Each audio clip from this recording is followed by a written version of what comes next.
We're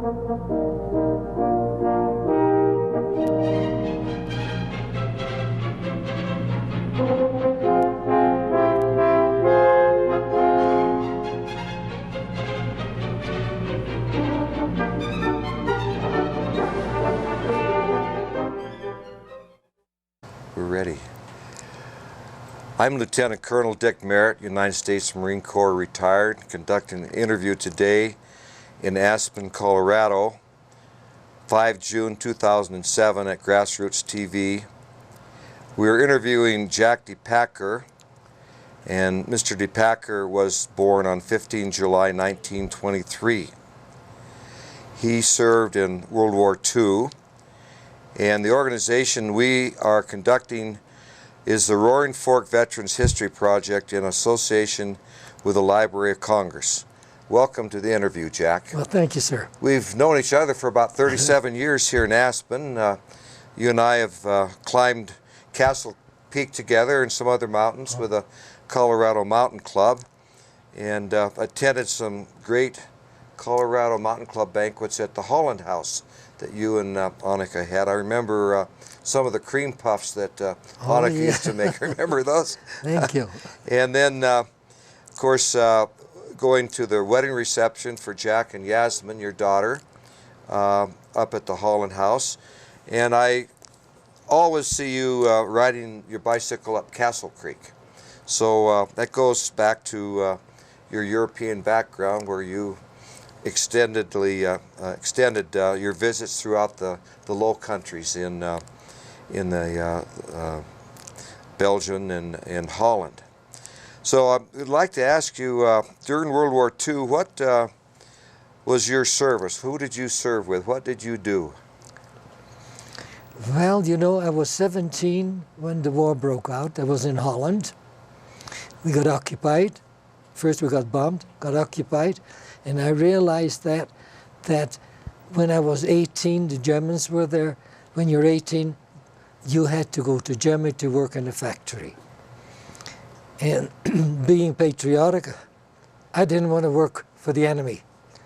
So I thought, I'm going to do everything I can to stay away, not to work for the enemy. So I found a job, and the job was nothing. It was just throwing paper away. And then when we got bombed on the 10th of May, we were occupied, then it really was serious that they wanted young men to work for them in the factories in Germany. In the Battle of Dunkirk, where the British troops, Allied troops, were evacuated, do you recall hearing about that or observing anything at Dunkirk? Oh, sure. The Germans, of course, were winning all over the place. And my Belgian grandma, I had a Belgian grandma and I had a Dutch grandma. My Belgian grandma, who did not speak any French, but she was from East Dunkirk and they spoke Flemish. So when the war broke out and the Germans were winning and winning all over the place, we realized that grandma was going to try to escape to France. And when the Germans moved up, they decided with another cousin who didn't speak Flemish, spoke Dutch, spoke Flemish, and they wanted to go to Dunkirk, which was dumb, because that's where the action was. Well, to make a very long story short, they went to Dunkirk a little bit before the Panne, La Panne, and were in a little house in the sand dunes, and some young men fixed up with sand from the dunes to cover up the old house. They were bombed for 28 days in Dunkirk. Then one had the courage to go to the main street, and then they had seen English and Dutch and Belgians and French soldiers, and then they said, oh gosh, that must be the Germans. So then they discovered the Germans had occupied Dunkirk. Now, we were in Holland at that time, and of course Germany made a lot of advertising. That's how we heard that the Germans were winning there around Dunkirk. Were you traveling on your bicycle with your brother during that time? Well, you see, my examen would be in August. We were bombed in May, and so when they moved up little by little, going south, then my mother, of course, said, "Oh, I would like to know what happened to Grandma." So my brother Piet and I, we decided to go to Grandma, who lived in Newport, and we could not travel. But however, when we were stopped by the Germans, they asked if we were Jewish, and they said, "Where are you going?" I said, "Oh, to the next village," whatever that was, looking for family. So and that worked and worked. So illegally, we crossed the border into Belgium, and from Belgium towards Dunkirk. And then you were told to go back home and by your grandparents? My grandpa wasn't, my Dutch grandma was in Walcheren on the island of Wal, but they had escaped. We couldn't find them. We didn't know where they were. But that was in Holland, in Zeeland, department of, the province of, a province in Holland, Zeeland. And so we decided, Piet and I, we decided to go a bicycle. And indeed, when we came to Ostend, saw some people that we knew from the vacations we used to spend in Belgium on the coast. They said, "Oh, you guys here?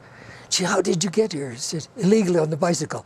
Now, we knew our way around because every summer we would go to Ostend or Newport and spend the summer there. And they said, "You know, Grandma, your grandma is still alive."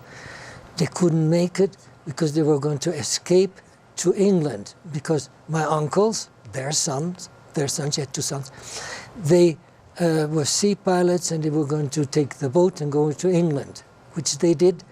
But Belgium, Grandma couldn't make it. They were bombing the harbor. So she decided to go back and met that French cousin, and then they went to Dunkirk. However, in the meantime, the pilots, the Belgian pilots, went to England, and when they got close to Dunkirk, they were shot at, and the English took their boat, put them aside somewhere ashore, somewhere northern France. Then they escaped to Andorra, which is a little country in the southern part of France. So, but Mimi, my grandma, couldn't make it. She went back home, and when we were there, she was on the roof fixing her house. Fixing the house. Well, did the Queen stick around during this period of time? Queen No, when the war was, when we had lost the war, and the Germans couldn't get into Rotterdam, and they said, "Well," I said, "we'll give you an hour's time, an ultimatum. If you do not surrender the bridges, we'll bomb the town." The Dutch felt pretty good, and they said, "Come and get it." They did. Bombed Rotterdam. And at the same day, the Queen or the royal family and the Dutch government said, we won't make it, so they took a submarine and escaped to England. Escaped to England right around the May of 1940. Yeah, 15th or 16th of May. You're from the province of Zeeland. What town were you born in? Where are you from there? Vlissingen. The capital is Middelburg. It's 4 kilometers from Vlissingen. Vlissingen is a harbor, actually Dutch submarine harbor. It's very strategic important. base, port, yeah. Very important. Yeah. Well, what did your family do when you were in Walcheren? What was their living? My dad worked for the Dutch government in The Hague. He was an architect for the Dutch government. And for my mother, she was married, of course, and she was charge of the family. But my forefathers from Walcheren, they were farmers. It's a very small island, 8 by 8 kilometer. And every time, we can go back in our family to 1588. Every time a son was born, they divided it so it went smaller and smaller and smaller. So Dad worked on the shipyard, worked himself up, and during the First World War in 1970, he went to England. Because they were Dutch, he could come in there, and he worked for the Shell in England for 12 years. Were your family's heritage, were they small or large families? All large families. How many? How many I your think grandfather? I think Grandma had 17 kids. 17 kids. Yeah, a lot to feed. Well, years and years ago. Now, don't forget, that's over 100 years old. You know, they all had large families. Well, you were brought up in a religious background, a family. Your mother was strong, and about this time, the Germans were starting to move the Jewish people out of Holland. What was your mother's reaction, or the community's reaction? Well, of course, we knew that the Germans were persecuted in 34, 35, 36, 37, in those years, because we had so many Jewish refugees, and they came to Holland.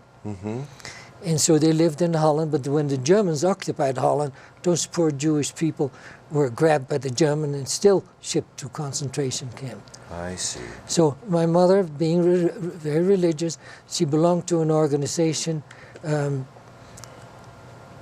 Friends of Israel. And she got picked up for it, and they put her aside for a day, and she let her go because she was not a young lady anymore.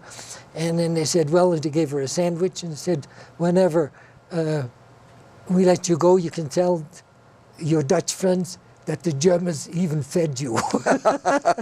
Germans even fed you. Well, your father was a naval architect, and he was going to, I believe, do, was he in the shipbuilding there and Yes. wanted to bring some equipment in that he bought from the Germans? And what happened there? Oh, now we have to go back before the war. Before the war. Because they lived in England and decided to move to Belgium because there's a river there in Belgium called the IJzer, still there. And he thought, well, it's closer to Holland. He could start, they had a little money, or quite a bit of money, and he said he could start a shipyard in Belgium. Because Antwerp had a shipyard, but all the ships that had to go to Antwerp had to go through Dutch territory. And he thought, well, he's going to build a shipyard there.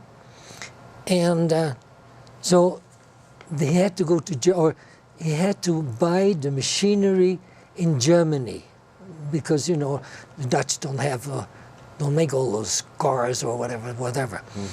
So, and the Germans said, well, because of the trouble with Versailles they had, that Hitler started, he said they have to pay cash. No, Mom and Dad paid cash. And so it went to the border, and the machinery was supposed to go to Belgium, and he said, no, they took the money, and that belongs to us.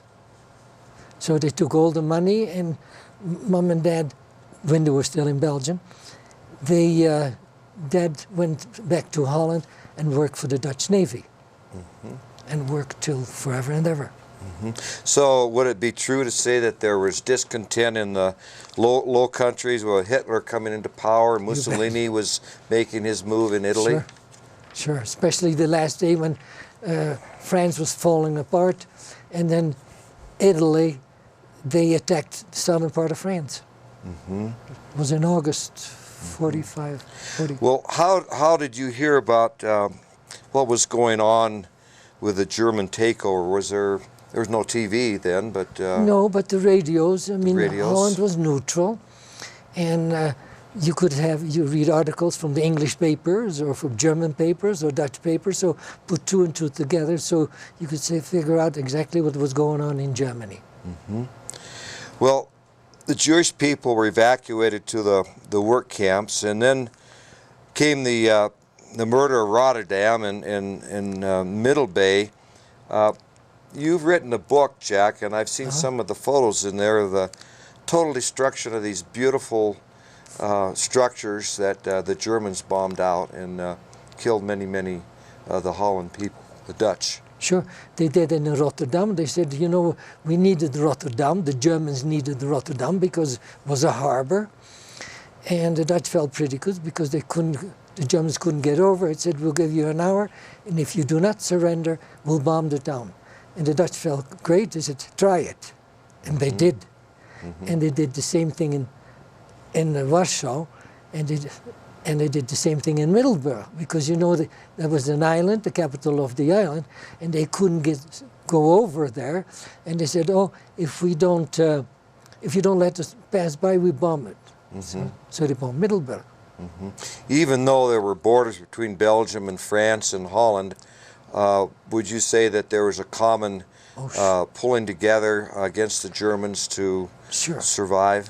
Now don't forget, the coast of Belgium is 40 miles, as far as from here to Glenwood.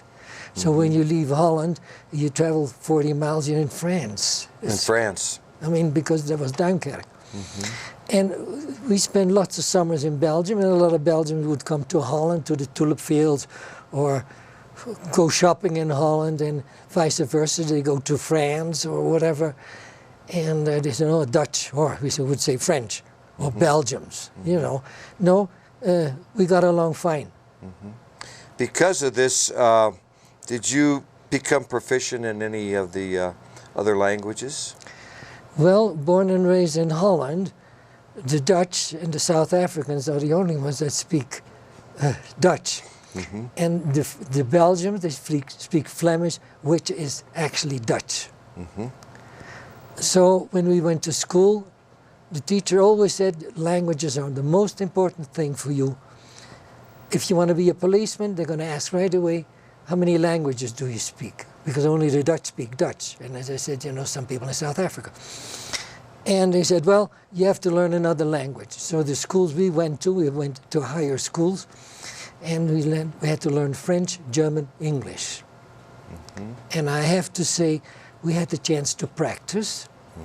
And a lot of French or English or whatever it was, they would come to the Netherlands, and we were very, very happy, you know, if they would ask us in English, you know, where's the Peace Palace? And we could try to explain where that was. And we say, yeah, we speak English.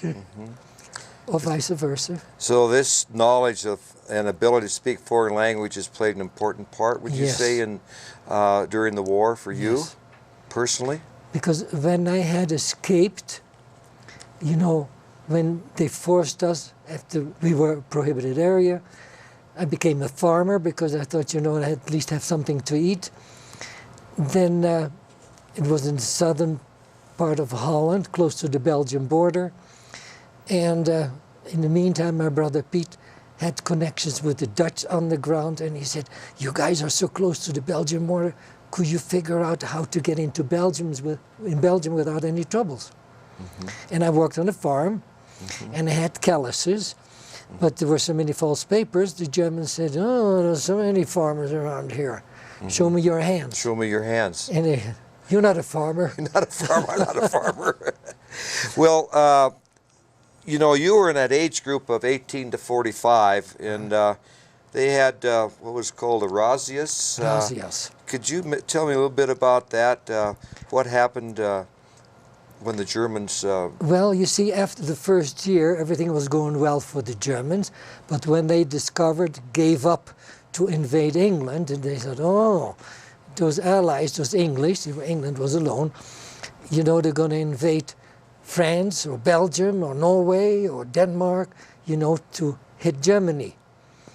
And so they needed laborers to work for their factories. So I said, I'm not going to go. So I escaped, and I thought, if I go to France, I better speak French fluently. And we were lucky. Mom and Dad lived in England for 12 years. However, I had forgotten a lot of English because we lived in Holland. And in school we had to learn German. So I thought it's good to speak other languages because, you know, they cannot buy you and they cannot sell you. So I practiced when I was in France, my French. Well, so you joined the underground, and I was just wondering, they had small cells. Were you part of any big organization and where everybody knew who they were, other countries or anything like that, or were they just small? I had discovered, of course, all in all, like in France, they had the FFI, Force Française d'Intérieur. They secret French underground. I'm sure the Dutch had that too, but we were too small. They said, no, you and I were individuals. Don't ever belong to anything officially. And I think that's how it grew. So they told us, don't ever write anything down, learn everything by heart. So I was getting pretty good at it. So names and addresses and dates and towns. So I knew all that pretty well. Mm-hmm. Well, the way I understand the underground, they did produce fake IDs and ration cards and counterfeit money, and they sabotaged phone lines and railroads, and did all these things clandestinely for your survival. Yes. Yes, And, because we were all involved. Yeah. And when the Germans came in, did they allow communication with the outside world, no. telegraph or radios, or? No, the radios you could hear, of course, but then the Germans blocked that. They made a lot of noise, so you couldn't hear to English. We had our German radios, all German stations, and it was all German propaganda. How well they were, how good they were doing in the war, and then they had attacked Russia, which was their biggest mistake. So when we discovered, but it was always German propaganda. I said, oh no, they're going to attack Russia. And then the very first years of the war, the Allies were not doing so well. Let's face it. I mean, France capitulated, and the Italians were on the German side, and so we were alone. The poor Polish people who were there, they had nobody. At least we had our own people, Belgium, Luxembourg, and the Netherlands, and the French, of course.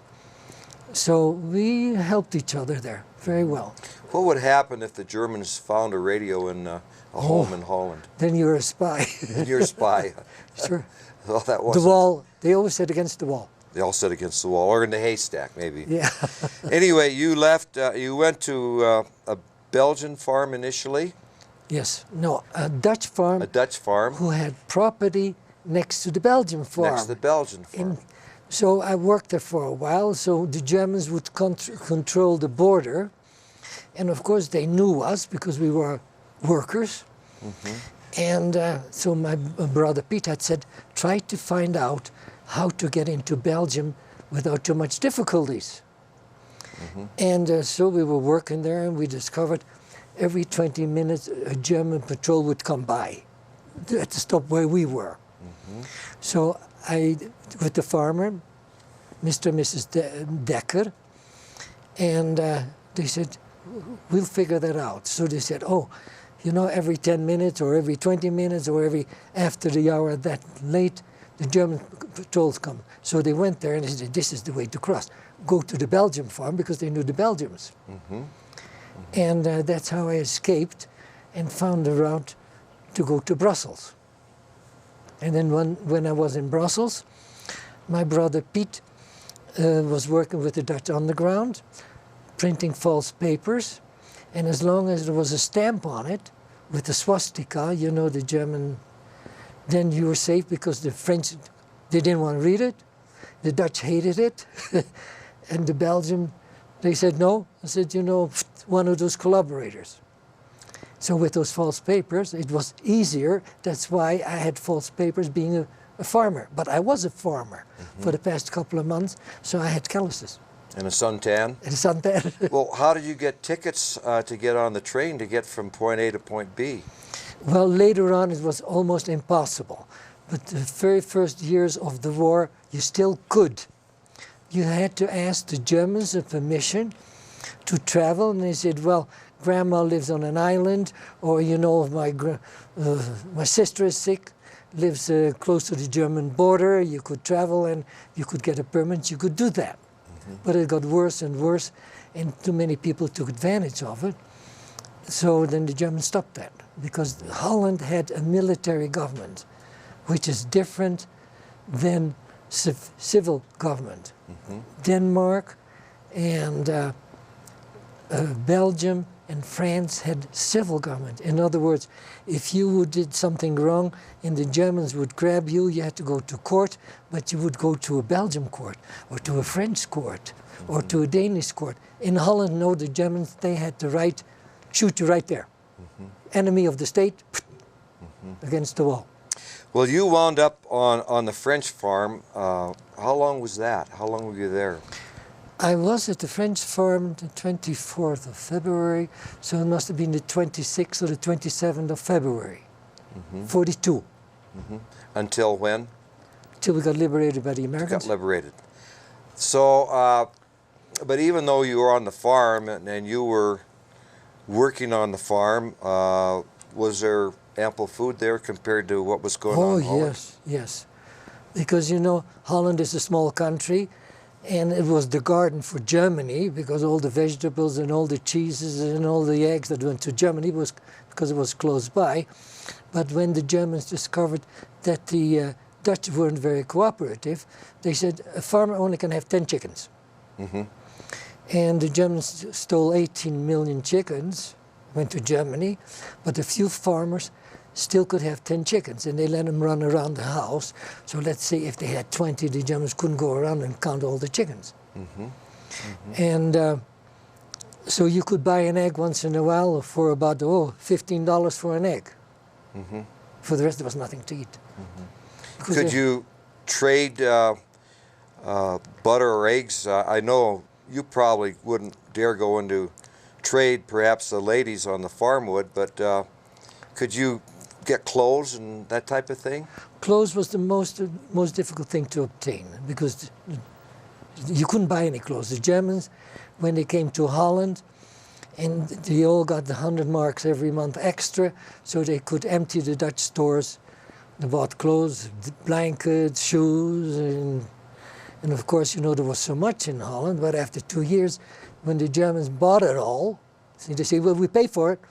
When they bought it all, well, the stores were empty, so we couldn't buy anything anymore.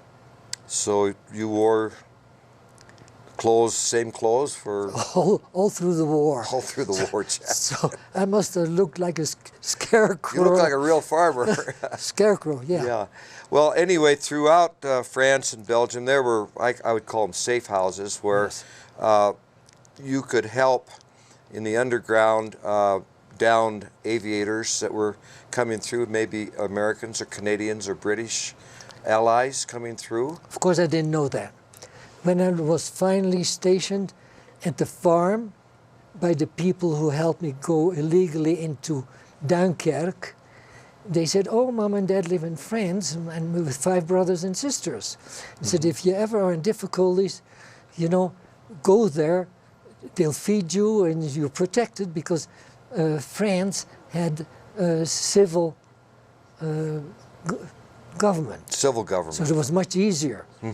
So I kept it in mind, because, you know, we had so many raids that they picked up boys, and I thought, if I can get into Belgium and into France, I'm much safer. So when I worked on the farm in France, after a couple of weeks, I thought, gee, there's more going on here. What is all this? And then they knew I could speak a little English, and then 2 guys would come at the door, and in poor French they would say, oh, this is the Dutch farm, isn't it? I said, yes. And they said, oh, we understand, you can help us because we want to go to Spain.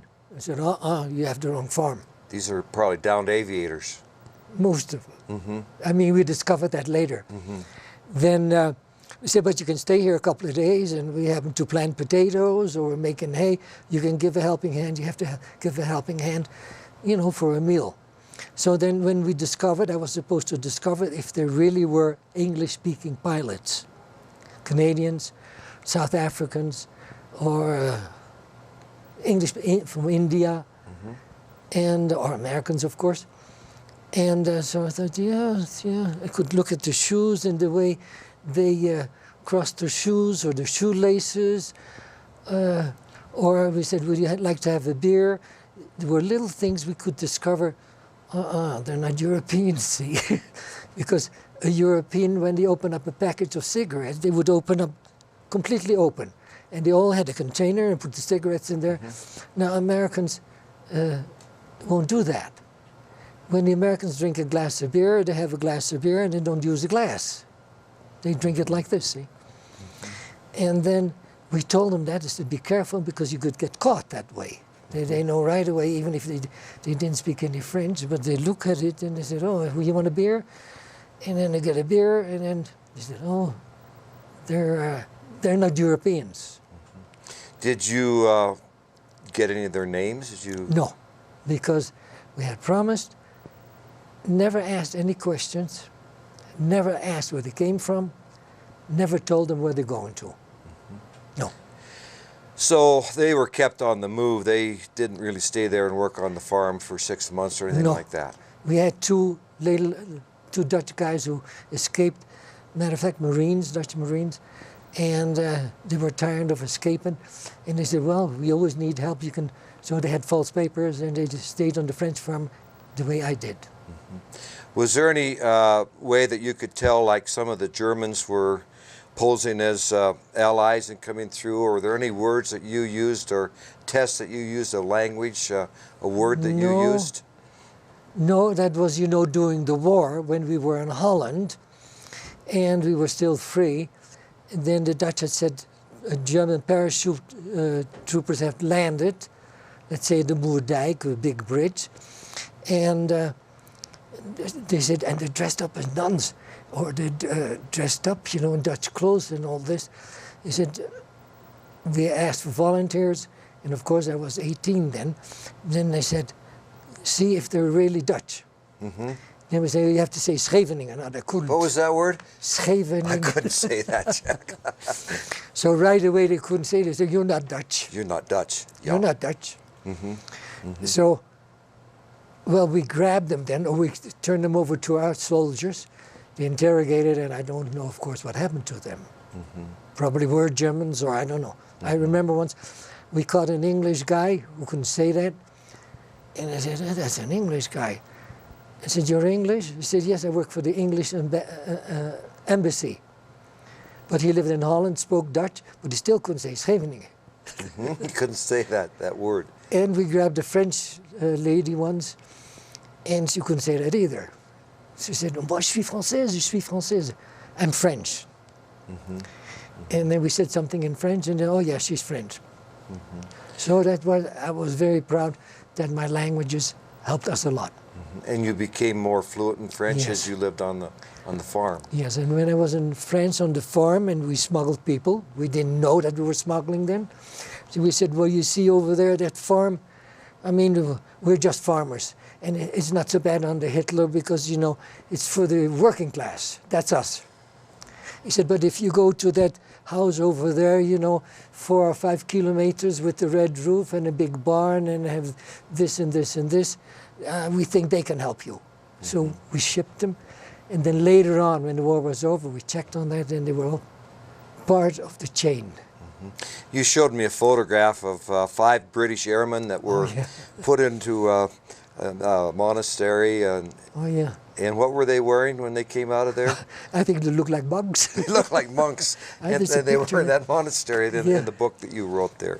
That was amazing. And they wore wooden shoes, of course, because they were allies. I mean, they were pilots.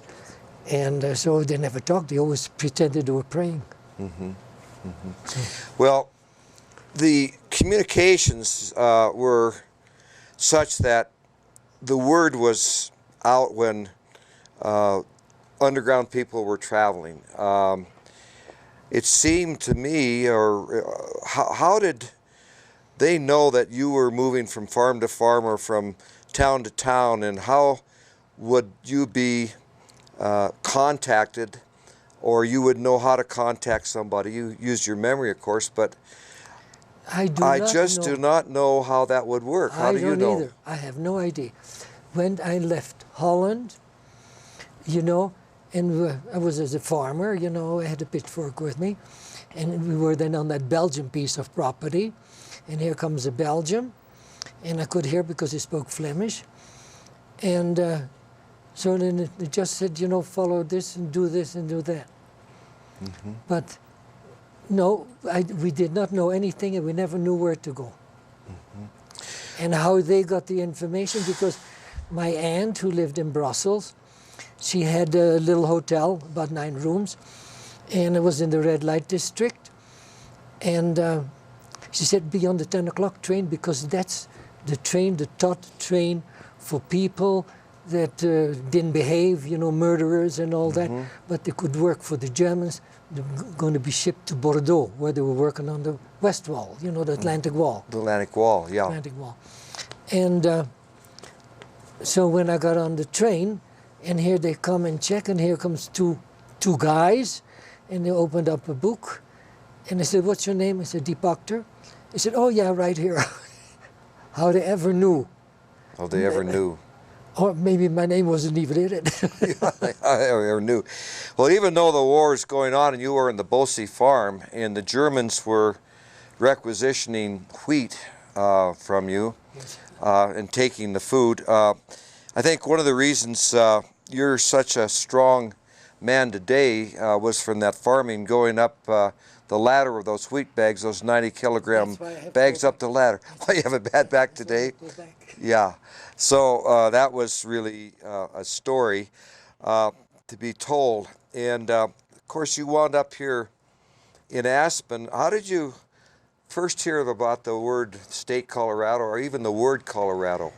I remember once we had an American pilot. And after 2 days, he opened up. He said, I'm from Colorado. I said, oh? Where's Colorado? I had no idea where Colorado was. Because I remember before the war, the Colorado beetles were washed ashore. And with the school, we had to go to the beach to pick them up to Colorado. And I thought, oh gosh, I would never go to Colorado. And here was a pilot. He said he was from Colorado. I said, that's one area I'm not going to. And so I ended up in Colorado. Of course, you know, I was scared of the beetles because they thought they were going to eat everybody. They could eat everybody up. And had you seen mountains? Could you visualize Colorado? You ever seen mountains before you met this pilot? Born and raised in Holland, no. Oh, no. Never Below saw sea level, actually. Yes. The place there. What did you call the Germans? And you saw them in their uniforms. Oh, well, the Dutch has an own bad word for the Germans. We call them moffe. Moffe. A moff, you know, is... Moff, yeah. Moff, we call them moffe. But when we want to be polite, they said, the grey mice there. Grey mice. Yeah. Or grey bandits. Grey bandits, yeah. Yeah. You got up to Paris at some point, and there was a contact there, interesting contact that you made, and how people would meet you at the train stations. It was pre-planned, and you were alert to follow whoever you were told to pick up your orders and get a night's rest and some food and then move on. Well, you see, when I was working on the first farm in Bosse in France, in the Touraine, then I met our neighbors, because we were in the Grand Benauderie, and the neighbors was the Petit Benauderie. We were the big farm, the other was the small farm. I met a French guy, and he said, where are you from? He said, you know, you have an accent. So I told him I came from Pas-de-Calais, which is the northern province of France. And they speak a little Flemish, so he heard something. And I said, no, to be frank with you, I'm here illegal. He said, wow. He said, my name is Bernard Beaumont.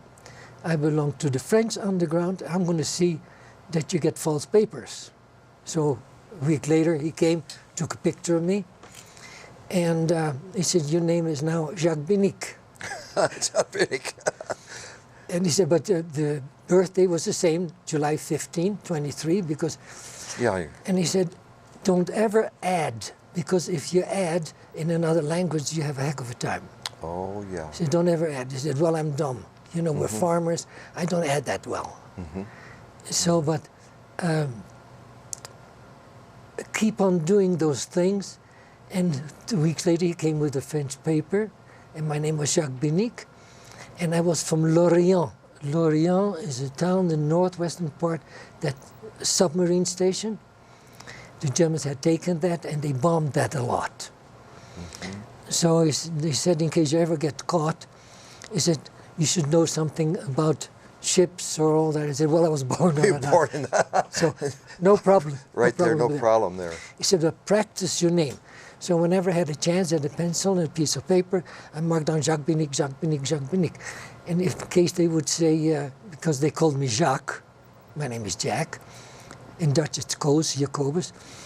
But I listened to Jacques, and he said, my name was Jacques Binic, but keep on doing the same thing. And so when I was caught, well, that's another long story. Well, tell me you got caught, and you were the French underground ID. In that fall, in the fall, it was, let me see, 43, then fall, and we had some French gendarmes, you know, like the sheriff department, would come over here and they said, hey, Madame de Putter, that was the Dutch farm, they were Dutch. They said, do you have any eggs for us and a piece of bacon or something? And so we became good friends, and he always, we never shipped him up without anything, because, you know, his family lived in Paris or wherever it was, so they needed some food. And with grain, and Jacques Beaumont, Bernard Beaumont, the guy from the French underground, he said, I can trust you guys. He said, see if we can get some wheat to help the underground, which we did. And then that fall, a French lady who lived in a small chateau, a small castle, came over, and she wanted to talk to the owner of the farm, the Dutch owner, French. Said, we have a Jewish couple. Am I talking too long? No, not at all. Oh. We're just getting warmed up, Jack. And they said, we have a Dutch couple here, but they're Jewish, from Amsterdam, Kalp. He said, would you be willing to help because she's pregnant?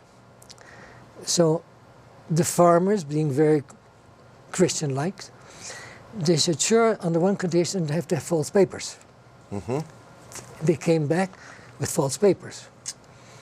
So one evening, a couple of weeks later, that gendarme, you know, the sheriff department, came back and he said, oh, everybody's still here. And how are you, madame? I'm fine. And they said, what is your grandmother's name? So she thought fast and she gave a name. I forgot what name it was, but let's say Charlotte Dupont. I mean, it was a French name, and it was her grandmother's name, she said. So a few weeks later, the gendarme comes back again, and he said, you know, we checked. Are you sure you were born in France, close to the Belgian border? I said, well, that's what my parents told me. How do I know? And he said, well, we checked on all that, and nothing clicks. And he said, and what was your grandmother's name again? She didn't know it. Oh. And she turned white, and we thought she was going to faint. I wasn't in the kitchen then. Was going to faint. He said, I don't give a damn what goes on here in this, at this farm, but the Germans are after us. We're supposed to check you guys. So we said, thank you. An extra couple of eggs. So he took off. Maybe some wine? Who knows? So the next morning, one of our boys, there were 5 kids there, went to the miller with grain to have it, you know, make grain out of it. What you call it? Wheat, make grain out of it. Yeah. So and he saw the French. Thresh it. Yeah, yes, they were threshing there. And then he said, are they all gone, all 3? I said, I beg your pardon? He said, come on, we know there are 3 there. So we thought only the 2 Jewish couple. So he turned around and said, Jack, you better split.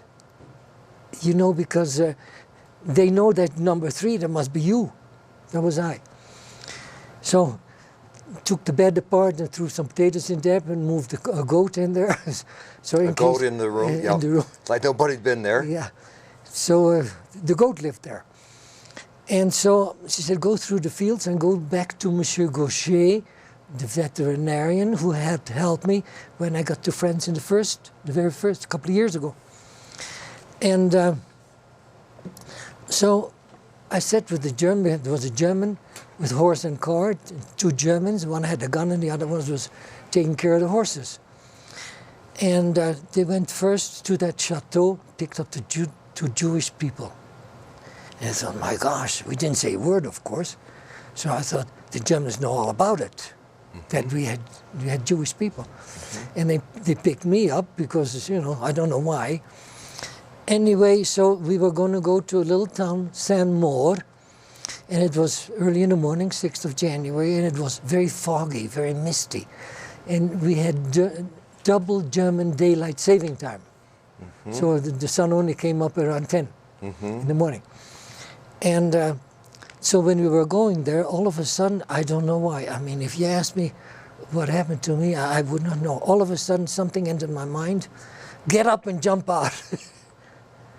Good thing I didn't know in advance I was going to do that. I just got up and jumped out and spooked the horses. And the German who was sitting next to me shot in the air, halt, halt, halt, halt. And the 2 horses spooked, so kept on going. So I was then in a ditch somewhere, in bushes, so I stayed there. Then after, let's say, 10 minutes or 15 minutes, the Germans gave up. So they took those two Jewish people, I guess, to Saint-Maur. So I thought, here I am. So I was in the field, and I walked around, and I saw a little light, and I heard a dog bark. So I went to them, and Monsieur Jean, he said, my name is Jean. I don't know his family name, I forgot. And I told him what had happened. So he said, okay, sit in that room. He locked me up. Because I don't know if he thought I was a German or... Anyway, he locked me up. He said, you go to the Grand Benauderie and be careful and ask if the story is true. And he apparently did that because a couple of hours later he came back and gave me a big glass of cognac, fixed me breakfast, and he said, and you stay with us till the danger is over. And the rumor must have gone around that they've picked up American paratroopers. You American paratrooper, Jack. That's what they said. Yeah. So it was exaggerated. So everybody said, oh, the Americans have landed here, you know, close to Bossé. And it was me. Liberation's coming, it's you. In the middle of the country. And so he said he stayed with me. And I said, well, I like to go to Monsieur Gaucher, the vet. He said, oh, I know him. So he took me there in a horse and carriage, inside some small little roads that only people that live there would know. So, and I went to the vet, and he had heard, he said, yeah. I said, the Americans have landed in Bossé. And I said, that's me. Yeah, And they laughed. Yeah. He said, you stay a couple of days here till the danger is over. And he managed, because he was the vet, to give me false papers. I said, and I thought, you know, doing that, the French underground who gave me the false papers, he said, if you ever are in difficulties, my mother lives in Rue Sebastopol 46. So I learned that by heart. And then I said, well, I'm going to go there. He said, because I thought that's the contact with the French underground. So he gave me papers, and I went there. And then when I got there, Bernard was in Paris. She said, you stay with us? And so we had a ball there. I had a ball there, and it was safe, and I had my false papers. She said to me, I'm going to call Bernard, who was in Paris, and we'll organize it that you get to Paris. So had false papers, went to Paris, and then the next day, because I stayed there one night, the next day she said, you go to Paris and you end up in Gare d'Austerlitz and you will be contacted. And I said, by whom? She said, you'll discover it. So I went to Paris, got out in Gare d'Austerlitz, and here I was walking around, and I thought, gee, who the heck is, you know, that's not him, that's not her, till a gentleman came in all dressed up if he was going to go to the opera, because he had a long coat on and a white shawl and a Garibaldi hat. And I thought, gee, now don't tell me that's Bernard. And I didn't recognize him. And he said, could you tell me what station is the next one? I said, no, I'm sorry, I'm not from here. I don't know. Then I kept on going, and I thought, maybe that's him. So I saw him again. He crossed the street. And so I thought, I'm going to follow him, you know. So then I crossed the street. He crossed the street. And I thought, that's him. That's him. That's him. So then I spent the night then in Paris with him, and he said, you're going to go to Sens, to the Kwaks family, Dutch family, and they help people too. So I went there and got me a ticket, and then I had to go to Gare de Lyon, was the eastern part of Paris, and he said, you take that and that train, and here's your ticket, and you get off in Sens, which is a town. So met lots of people on that train, and they didn't trust me, I guess, because I was making jokes of the Germans, and I had a bottle of wine that Bernard had given with me with a sandwich, and I reported it in. So I let them know that I was not pro-German. So a lady came in with a big handbag, and then people came in and people came out. I don't know how many stops we made. And then it was in the afternoon, and I got out. No, the lady said to me, we're not going to Sals. We're going to this and this town, wherever it was. So I got out, and she said, and don't leave the station because you have to show tickets. And every station then during that time had two Germans checking trains. She said, go to the bathroom and sit there till I come. So I went to the bathroom, you know, men and women all the same, all closet. And so I sat there and I thought, my gosh, I hope they're not forgetting me, because I don't know how long I sat there. And then I thought, if the next train comes, because the German had gone, to cross the street, drink some more wine, and I thought, if the next train comes, the Germans are going to come back. Then the lady came to me, and she said, you're going to go to the Kwaks. She said, follow this road, it's 7 kilometers from where we are now. She said, you're on your own, and if in case any danger come, I have the handbag. I'll move it to the right hand. So, fine. So she crossed the street and walked in and left and right. So nothing happened. So I thought, well, I'm safe. Then all of a sudden she was gone. And you're on your own. But she said, go to the Kwaks. Now, I stacked it in my head, the Kwaks family.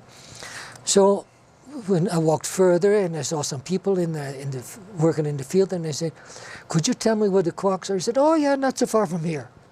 Go straight ahead. On the left-hand side is a big farm with big trees. Go there. That's where the Kwaks are. So I found it, walked in there, and there was not a soul around. I thought, my gosh, not a soul around. Walked around and opened up a door, and there was a big kitchen. You know, the French have big, where they all sit around the table. And a lady came in, Polish lady. I could hear because she was Polish accent. And she said, are you the Dutch kid? The Dutch kid. Yeah. And she had heard she's Polish, she's on this farm, on the farm. And you're wandering through the countryside? See, I do not know. How that information got back is unbelievable. I don't know. He said, yes. She said, don't stay here. It's dangerous. The Germans have surrounded this farm because they expect this is on the way to Switzerland. She said, split, go back where you came from. And somebody will meet you there. So I thought, so they fed me first. So I walked back again.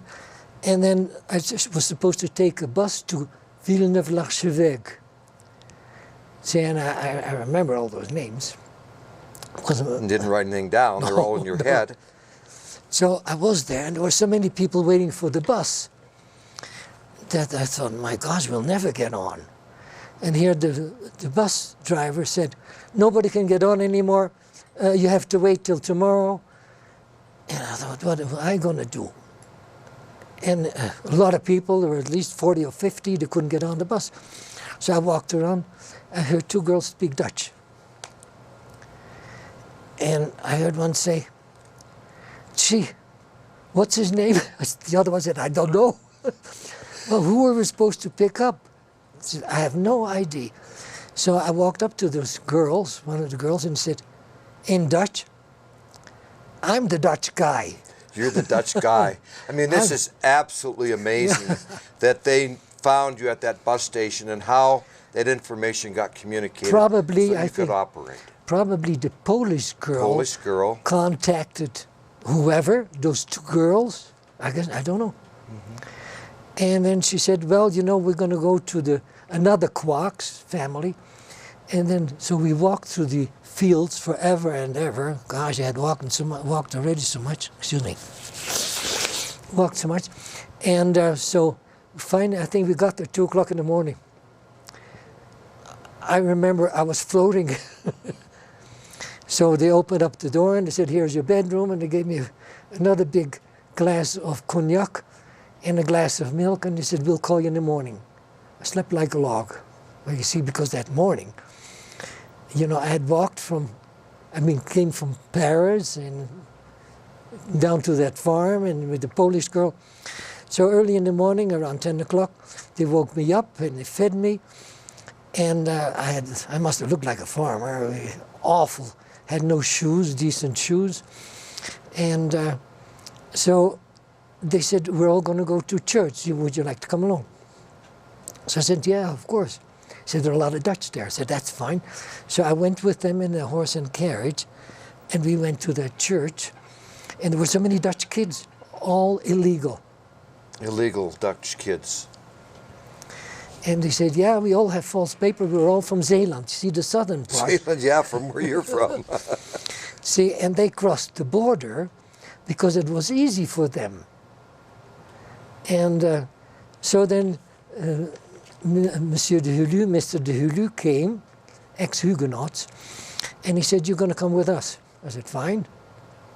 So, and then I went to the farm, L'Armentière, and then I worked there for months and months, and till the Americans came and got liberated.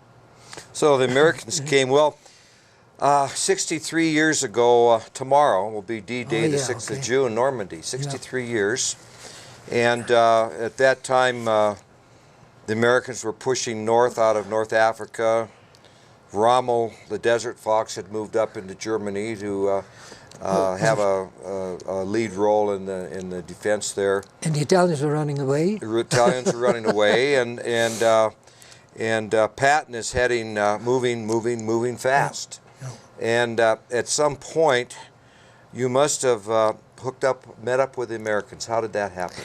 Well, you see, we were at that farm, L'Armentière, my last farm.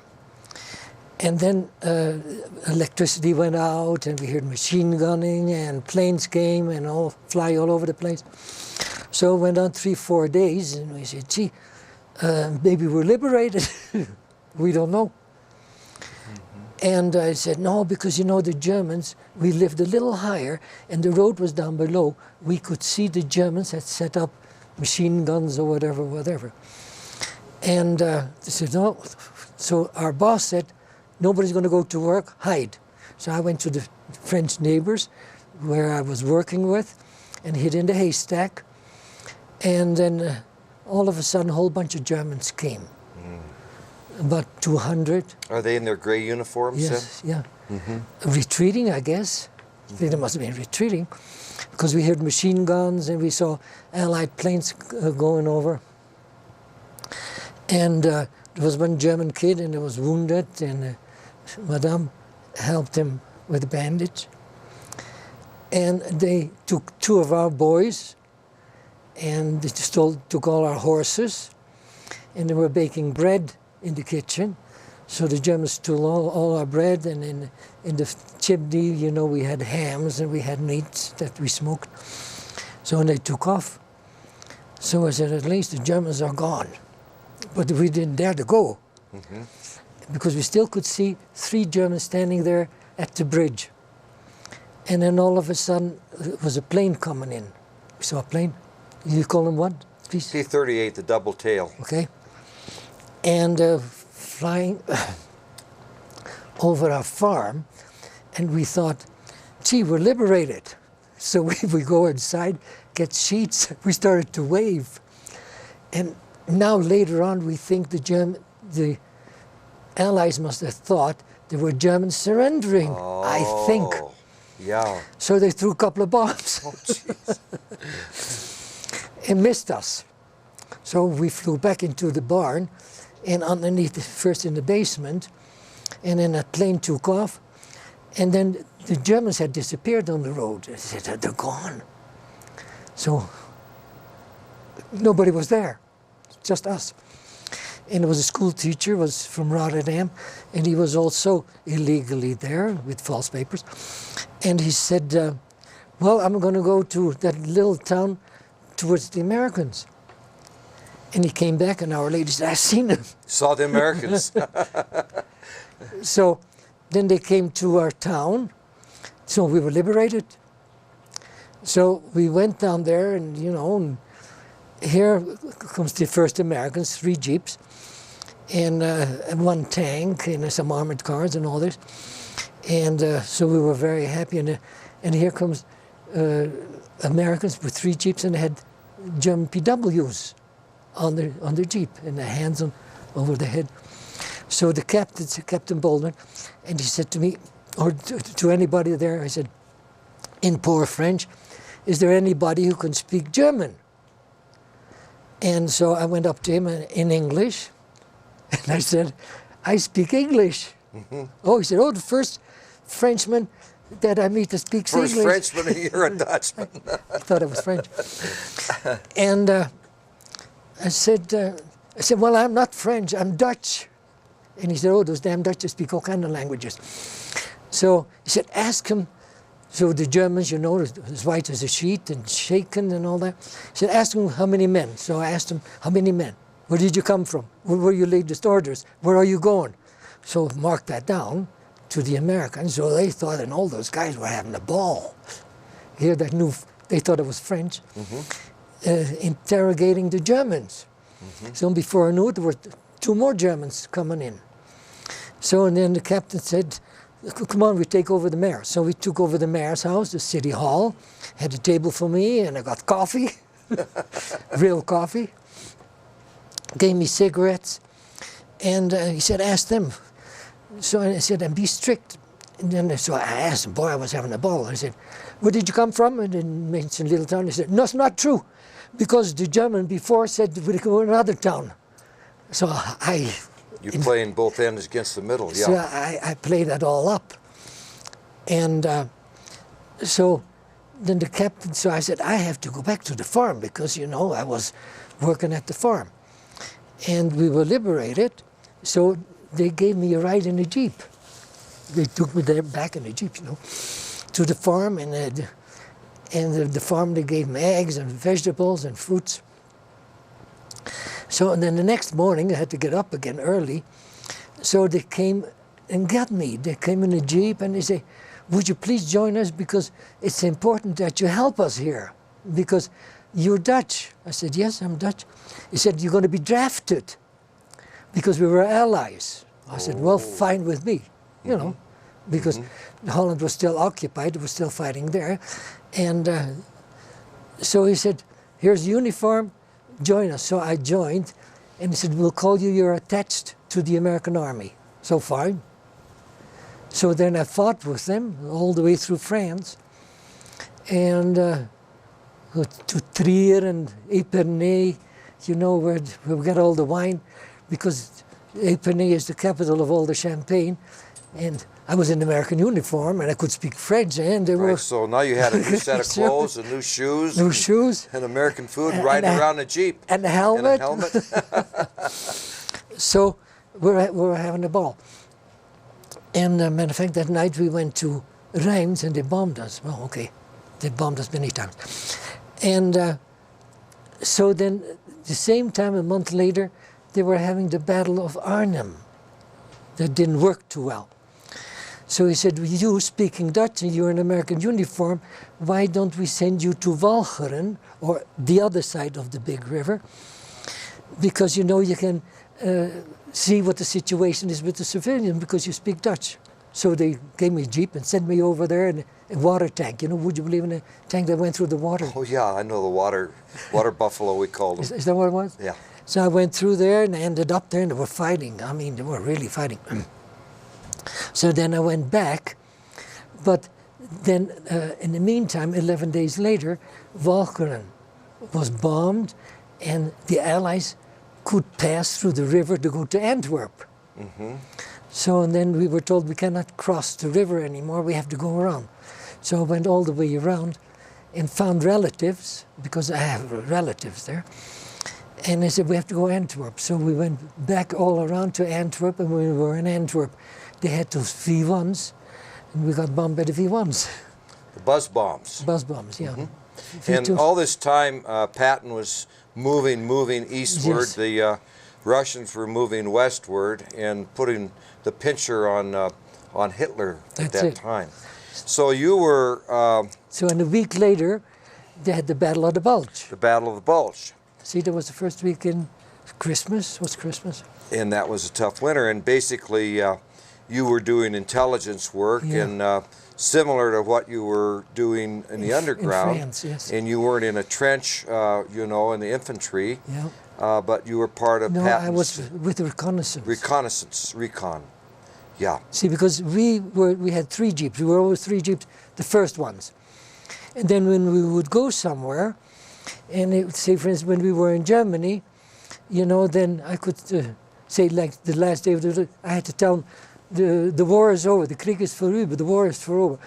And when we were in France, you know, I would contact some French guy who had an armband. I say, Monsieur, tiens, venez. Try to get information from the French. And I marked it down and they shipped it to Redesselon, I guess, or whatever they did. And were you ever going to a village and a small number of you and asking Germans to surrender? No. That ever happened? No. Only once. Once? Once I grabbed a woman that was in Thionville, in France, northern France, and that was half French, the Alsace-Lorraine, where they speak German. And the captain said, try to grab that woman and take her with you because we want to interrogate her. And the woman, you can find her in that and that cafe. So I was in uniform and it had given me a Luger or a pistol. And and I grabbed her. I ran so darn fast she fell twice.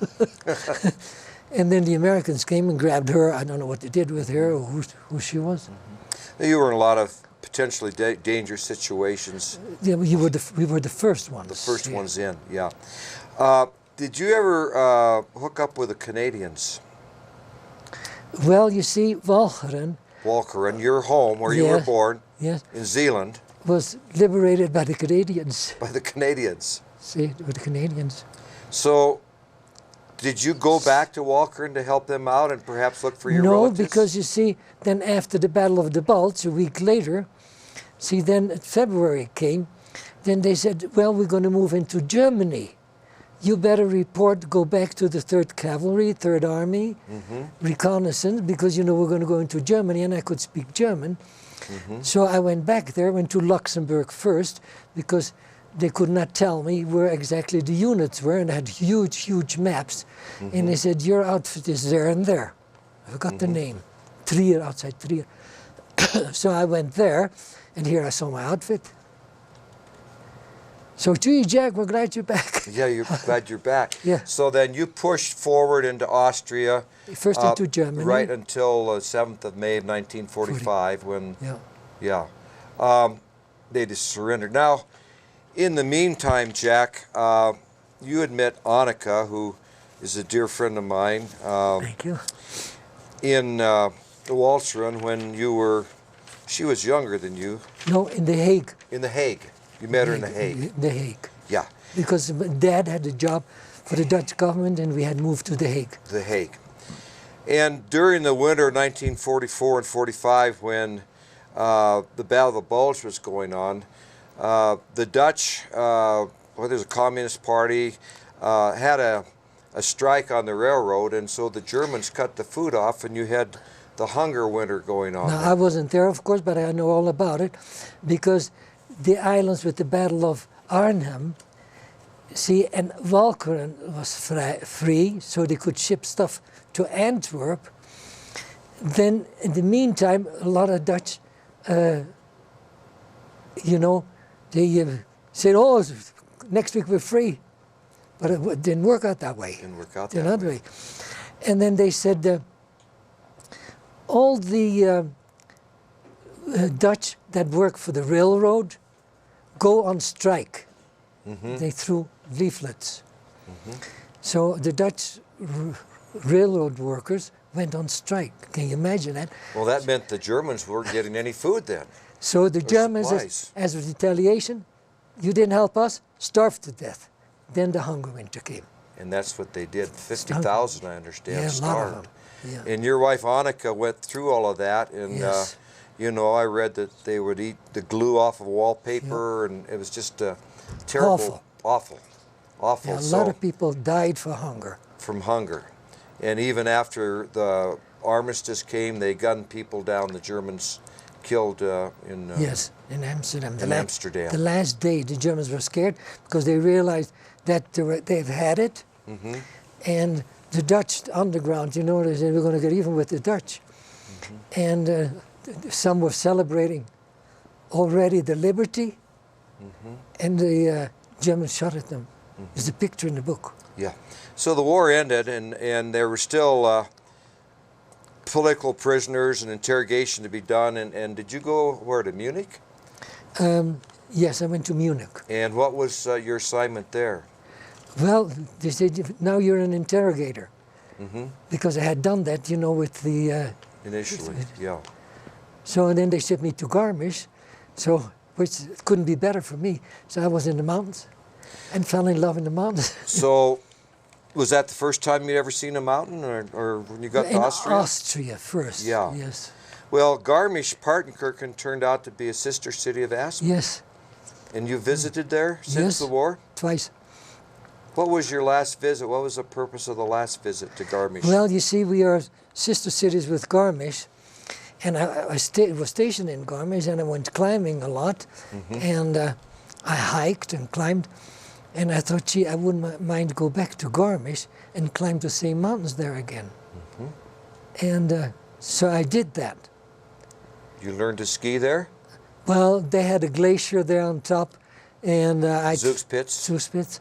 And I tried it for, I think, 2 months or something, because, you know, it was only on the weekends. And then we had those wooden skis, and we had army boots, so we skied there. So that was the first time I was on skis. Well, then when things turned down and you got back to Holland and with Annika, what year? No, she was still there, 47. 47. So then you thought perhaps that you might want to go into the hotel business. And so where did you go? And well, I was in Garmisch and befriended, you know, the guys, because we were in Garmisch. Every weekend we had a lot of GIs from Frankfurt or Mannheim or from other. They would come for the weekend, and I thought, gee, I wouldn't mind, you know, being in the hotel business. I mean, hotel business, you can go climbing, you can learn how to ski. People are happy on vacation? They're happy there, see? And then I thought of that guy that I met in Colorado. Right. It was nice to be in bed, you could see the mountains. Then later on I thought, well, if Colorado, look it up in the map, it must be mountainous. So then they had told me, he said, whenever you want to come to America, all you have to do is sign here. But I went to Switzerland to learn a little bit of the hotel business. How did Annika, did she follow you to Switzerland? Yes. She worked in one hotel and another hotel. But she had a boyfriend in the meantime, and that didn't work too well. Then I said, I'm going to go to America. He said, well, if you go to America, stay there. But it all turned out fine. Yeah. Were the Swiss hotel people, did they give you a lot of free time to go climbing and skiing? I hate to tell you that. No. The Swiss was always schaffe. Hurry up, work. And we were foreigners for the Swiss. So we had no business being in Switzerland. Foreigner, yeah. Foreigners for them, see? So I was Dutch. And then they said, no, if you want to come to Switzerland, come as a tourist. But I got 2 diplomas that I mentioned. And then I thought, I'm going to go to America, see what Colorado looks like. So I went to the embassy in Rotterdam, and they said, sign here, sir, you go to America. So Yeah, because of your assistance to the military. But Sure. in Switzerland, how did you communicate with Annika, though, during... well, she lived in another hotel. She lived in another hotel, In the same town. Yeah? We were not allowed to leave, but we opened up the windows at night. We went through the windows, walked over the whatchamacallit, tablecloth. What a story. Well, you must have had some Pagters back in the United States that maybe immigrated earlier. Now, Is that what happened? you're going to laugh about that. 2 days ago, I got a letter in the mail, and there are 57, I think, Pagters living here in America. 57. 57 families. However, when I was in the army, I was still in Austria, I paint a little. You know, I paint pictures. Oh, you were painting the other night on the phone when I called you. Oh, okay. Yeah. And there was a guy from Sheboygan, Wisconsin, and I befriended him. I said, gee, I signed my name, Jack D. Pagter. And I said, oh, I thought your name was Dutchie. They called me Dutchie. He said, my sister has a friend, her name is Ruth D. Pagter, and they claim they're Dutch descent. So I said, well, if they come from the island, we're related somewhere. Related, yeah. Somewhere, small island. So I told it to Dad, and Dad went to the island when the war was over, and he checked all the papers and discovered that in 1682, 2 brothers decided they had won a little money. They decided to go to Chicago. So when they were in Chicago, they didn't speak any English. They went to a farm in Sheboygan, Wisconsin, and that's why there's still Pagters in Sheboygan. And I met that girl, Ruth, and Mom and Dad, of course, they said, well, if anyone wants to come to Holland, the door is open. You know, it was just after the war. You could even get an egg, because she was a foreigner, 1 egg a week. And she stayed with us and really enjoyed it. And she said, if you need a sponsor, Dad will do it. And her father sponsored me. Sponsored you. And you stayed there a little bit and then went to Aspen and... Still here. And you wrote this book called Dedication Aspen. It starts out in the bar over here at the J Bar at the Jerome Hotel. And quite a story, because the cashier or the bartender taken off with the money, and here comes the Dutch boy. And did you know how to mix drinks? Mr. Bishop was the manager. Uh-huh. And I went there, and I thought, you know, I had no job. I thought it was going to be a waiter, because I thought, you know, you can go any direction. So I went down there, and Mrs. Chisholm still lives here in Aspen, was the first one that I met. And she said, well, I'll introduce you to Mr. Bishop. So he said to me, well, I don't need a waiter, I need a bartender. Mm-hmm. I said, well, sir, I don't know anything about tending bar. He said, I don't care. Promise me 2 things. Don't drink on the job and be honest. I said, I'm the bartender. So I came here on a Friday, and the Saturday was behind the bar. And then, of course, everybody was talking about the guy that had taken off with the money. Yep. And I said, oh, you're the new bartender. Gee, where are you from? I said, well, I'm originally from Holland. When did you get here? I said, last night. And I said, well, fixie martini. I said, sir, I hate to tell you, I don't know anything about it. And they laughed and they had fun. Well, how about a Coors? I didn't know what Coors was. I didn't know what Budweiser was. He said, well, get one of those glasses and a mixer and put gin in there and a little French vermouth, and I made a martini. And I said, oh, very good. So before I knew it, I had to make all sorts of drinks. They had to tell me, so I'm sure I got gypped. No, that wasn't gypped. They were very, very nice, and they got a kick out of it, the bartender that didn't know anything about drinks. Were there other Europeans in Aspen during that time? The hotel had 12 employees, and there were 9 Europeans. Most of them were Swiss. Mm-hmm. Well, your aunt and uncle sponsored you, and then did they help you get started in any real estate or make a foothold here? They came to Aspen, and I was riding Uncle Bill. I called them Uncle Bill and Aunt Roma, and I said, I'm doing fine. I really enjoy it here, and the people are so nice. So before I knew it, a couple of days later, they were here. They wanted to see how I was doing. So I was standing bar, and so Uncle Bill walked around, and he said, this town has future. Buy something. I said, gosh, I'm only here a couple of months. I don't even have $200. He said, in this country, our forefathers, the Pagters, came from Europe with very little money and worked, and they all did well. And Uncle Bill and Aunt Roma, they did well too. And he said, and that's how we work. So he said, here's $2,000. I said, my God. She said, well, I wait till Thursday. You have to make up your minds. Now, I didn't have the guts to say, I don't want it, because I would be... You had no collateral. And so Mr. Elisha, the owner of the Hotel Jerome, came to me, and he was one of the bank owners. And he said, do you want money? I said, Uncle Bill had discovered, said, there's a house next to the lift, the old house. He said, buy it. It's $8,000. I said, I don't have that money. So Uncle Bill gave me $2,000. With the $2,000, I borrowed 6 more. And then we worked hard. Anneke came over. In the meantime, borrowed some more money, went to Holland, got married. Then she came to Aspen. She took 2 jobs, and we worked hard, paid off the house. And that's the current Holland House. Yes. Well, that is a success story, Jack, that I just really enjoyed reading your book here. And we're going to show some of the pictures and take some photos. Is there anything else that you'd like to add that we haven't covered in this interview?